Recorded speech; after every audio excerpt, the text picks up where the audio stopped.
The chatter and clinking of champagne glasses filled the Gilded Fork, the city's most pretentious restaurant, where a steak cost more than most people's weekly rent.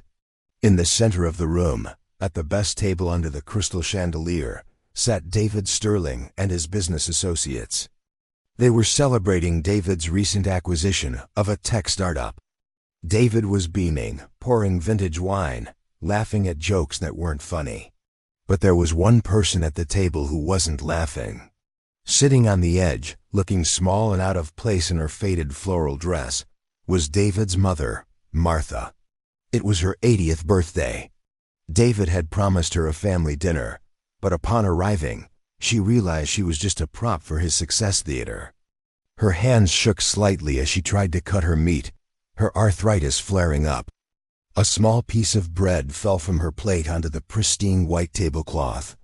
David stopped mid-sentence. His smile vanished. He leaned over, his voice a harsh whisper. "Mom, look what you did. You're making a mess." "I'm sorry, Davy," Martha whispered, her voice trembling. "My hands. They just don't work like they used to." "Well, try harder," David snapped. "My investors are watching. You're embarrassing me."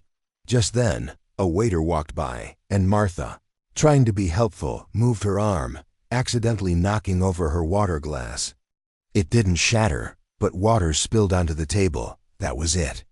David slammed his hand on the table, silencing the group. "That is the last straw," he hissed.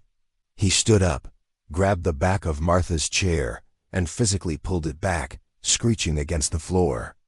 "You can't sit here. You're ruining the vibe." "David, please," Martha pleaded, tears filling her eyes. "It's my birthday. I just want to be with you." "You can be with me from a distance," David said coldly. He dragged her chair away from the warm, well-lit center table, marching her past the staring diners, all the way to a tiny, wobbly two-top table in the dark hallway next to the swinging kitchen doors and the restrooms. He pointed at the chair. "Sit here. Before we see how this birthday turns into David's worst nightmare. Welcome to her secrets, her stories. If you believe no mother should ever be treated like garbage by the child she raised, please like this video, subscribe to our channel, and comment 'Happy Birthday, Martha' below. Let's show her the love her son didn't." David dusted off his suit jacket as if touching his mother had soiled him. "I'll order you a soup. Try not to spill it on yourself. And don't come back to the main table until the guests leave. I have a reputation to maintain." He turned his back on her and walked back to his party, instantly switching his fake smile back on. Martha sat alone in the drafty hallway. The smell of the restroom wafted out every time the door opened. She looked at her empty hands. No cake, no candles. Just the sound of her son laughing 20 feet away. From the shadows of the kitchen service area, Ruby watched the whole thing. Ruby was a 22-year-old waitress working 3 jobs to pay for nursing school. She had seen entitled customers before, but this made her blood boil. She saw her own grandmother in Martha.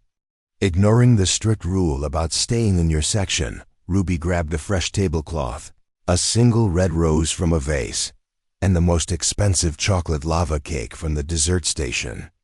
She walked over to the tiny table by the toilet. "Excuse me, ma'am," Ruby said softly. Martha looked up, startled, wiping her eyes. "Oh, I'm sorry, miss. I'm not ordering anything." "My son. He said I just get soup." "Not on my watch," Ruby smiled warmly. She laid the tablecloth over the wobbly table, placed the rose in the center, and set down the cake. She lit a small candle. "I heard it's someone's birthday," Martha gasped, her hand covering her mouth. "But I can't pay for this. It's on me," Ruby whispered. She knelt down so she was at eye level with Martha. "Happy 80th birthday, ma'am. You look beautiful tonight." Martha broke down. Not sad tears this time, but tears of relief. "Thank you," she sobbed. "My son. He's ashamed of me. He says I'm too old, too messy." "He's wrong," Ruby said firmly, holding Martha's hand. "He's the one who should be ashamed. A man who treats his mother like trash isn't a man at all. What is going on here?" David's voice boomed from the hallway entrance. He had come to use the restroom and found the waitress kneeling by his mother. He looked at the cake, the rose, the tablecloth. His face turned red. "I didn't order that." "Who gave you permission to serve her premium items?" He glared at Ruby. "And why are you talking to her? She's senile. She doesn't know what's going on." Ruby stood up, facing David. She was half his size, but at that moment, she looked 10 feet tall. "She knows exactly what's going on, sir. She knows her son put her by the toilet on her birthday. I was just doing the job you failed to do." David stepped closer, invading Ruby's space. "Excuse me? You're a waitress. You fetch food. You don't give lectures. Take that cake away. She has diabetes anyway." "I do not." Martha spoke up, her voice shaking. "I haven't had diabetes for 10 years, David. If you ever called me, you would know that." "Shut up, Mom," David yelled. He grabbed the plate with the cake and threw it into the nearby trash bin. The loud thud echoed. "There. Problem solved." He turned to Ruby. "You are fired. Get out of my face. I'm close friends with the owner of this chain, Mr. Henderson. I'm going to call him right now and make sure you never work in this town again." Ruby looked at the cake in the trash, then at Martha's devastated face. She took off her apron. "You don't have to fire me," Ruby said. "I quit. I won't serve a monster." "Good riddance," David sneered. "Go back to the ghetto where you belong." He pulled out his phone. "I'm calling Henderson now to tell him his staff is incompetent." He dialed, putting it on speaker to intimidate them. "Hello? Henderson?" David shouted into the phone. "David!" "Good to hear from you," a voice answered. "Listen, I'm at the Gilded Fork. The service is trash. I want this waitress fired. And frankly, the whole management needs a shakeup." "I'm sorry to hear that, David," Henderson replied. "But I can't fire anyone." "Why not? You own the place." David yelled. There was a pause on the line. "Actually, David," Henderson said awkwardly, "I don't. Not as of this morning. I sold the entire restaurant group yesterday." "Signed the papers at 9 a.m. David froze. "What? Who did you sell it to?" "Well," Henderson continued, "it was an anonymous holding company, but the primary signator—" "Wait, isn't she having dinner with you?" "She said she wanted to celebrate the acquisition with her son." The phone slipped from David's hand, but he caught it against his chest, fumbling like a juggler who had lost his rhythm. What did you say?" David stammered into the receiver, his eyes darting around the hallway, looking for this mysterious new owner. "Who is the signator?" "Martha Sterling," Henderson said clearly. "Your mother. She bought the whole chain, David. All 12 locations. Didn't she tell you?" David slowly lowered the phone, ending the call without saying goodbye. He turned his head mechanically to look at the tiny table by the restroom door. Martha was sitting there, her hands folded calmly in her lap. The tears were gone. In their place was a look of quiet, steely resolve that David hadn't seen since he was a child being scolded for stealing cookies. Ruby, who was halfway down the hall with her apron in her hand, stopped and turned around, sensing the shift in the atmosphere. "Mom?" David whispered, the arrogance draining out of him like water from a cracked vase. "You Weistrad?" Martha slowly stood up. She didn't look frail anymore. She smoothed down her floral dress, picked up her old handbag, and walked past David as if he wasn't there. She walked straight to the main dining room. David and Ruby followed, stunned. Martha stopped in the center of the room, right by the table where David's business partners were still eating steaks. She tapped a spoon against a wine glass. Clink, clink, clink. The room went silent. Everyone looked at the crazy old lady David had hidden away. "Excuse me, everyone," Martha said, her voice projecting clearly, surprising even herself. "I hope you are enjoying your meals." One of the investors, a man named Mr. Banks, looked confused. "David, isn't this your mother? The one you said was unwell?" Martha smiled at Mr. Banks. "I am quite well, thank you, Mr. Banks. My hearing is excellent." For example, I heard my son tell you that I was a burden and bad for business. Mr. Banks looked uncomfortable. I have an announcement, Martha continued. As of this morning, I am the sole owner of the Gilded Fork Restaurant Group. She pulled a folded document from her handbag, the deed of sale, and placed it on the table next to the wine bottle. And my first act as owner is to address a personnel issue. She turned to point at Ruby, who was standing in the doorway. That young woman, Martha said, her voice filled with warmth. Ruby, she's the only person in this building who treated me with dignity tonight. She bought me a cake with her own money. She wiped my tears when my own flesh and blood threw me in the corner like garbage. Martha's gaze snapped to David, turning ice cold. And you, David, you threatened to fire her. You threw my birthday cake in the trash. David stepped forward, sweating profusely, putting on his salesman face. Mom, look, let's not do this in public. It was a misunderstanding.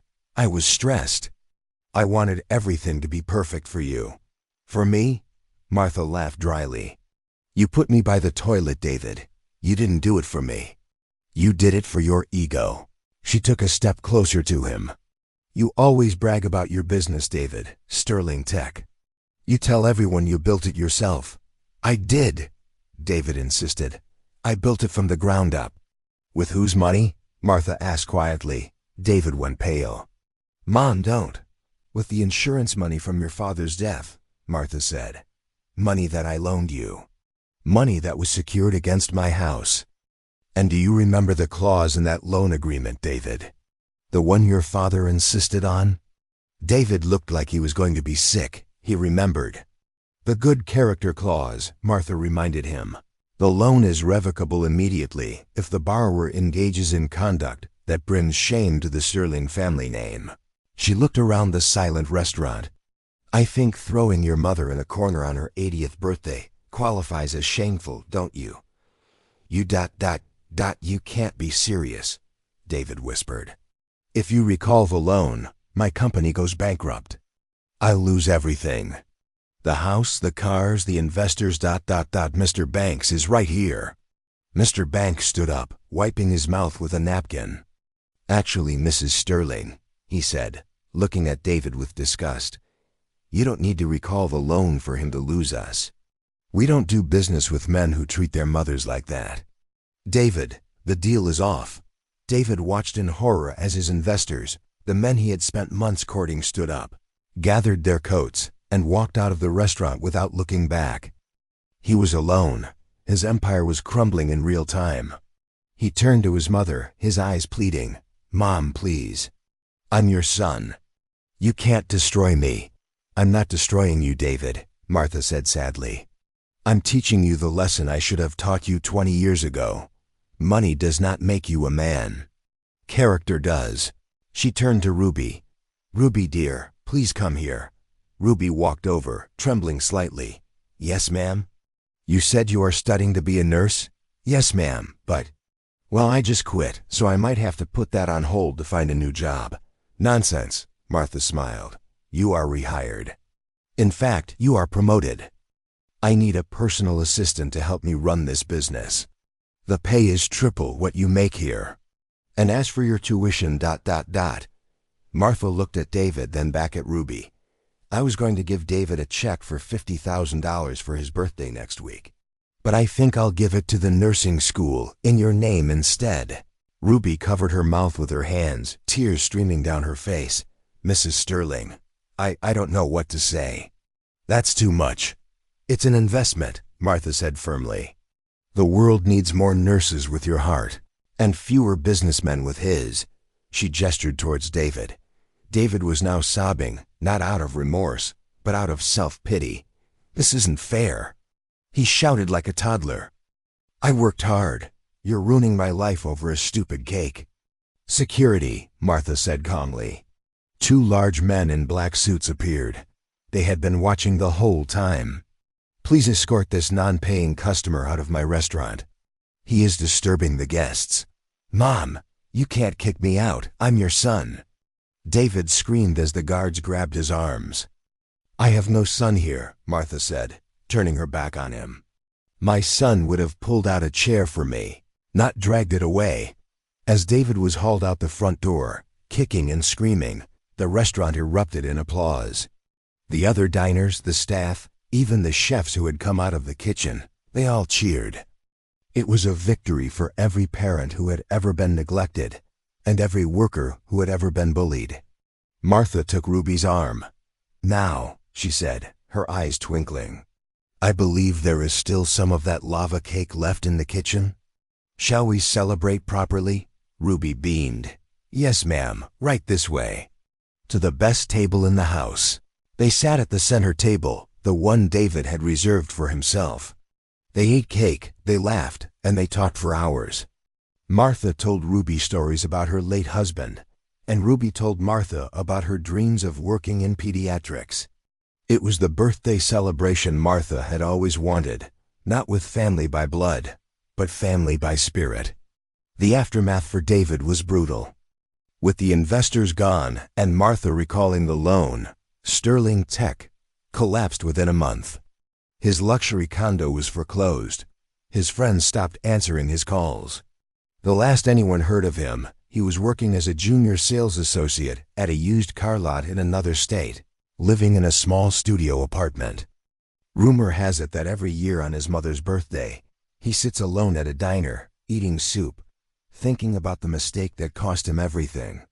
As for Martha and Ruby, they became an inseparable team. Martha didn't just pay for Ruby's nursing school.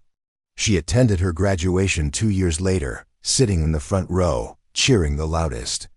When Ruby walked across the stage to get her diploma, she blew a kiss to the old woman in the floral dress who had changed her life. Martha eventually passed away peacefully at the age of 92, holding Ruby's hand. In her will, she left the restaurant chain to a charitable trust, but she left the bulk of her personal estate to the daughter I chose. Ruby used the inheritance to open a free clinic for the elderly, named the Martha Sterling Center for Dignity.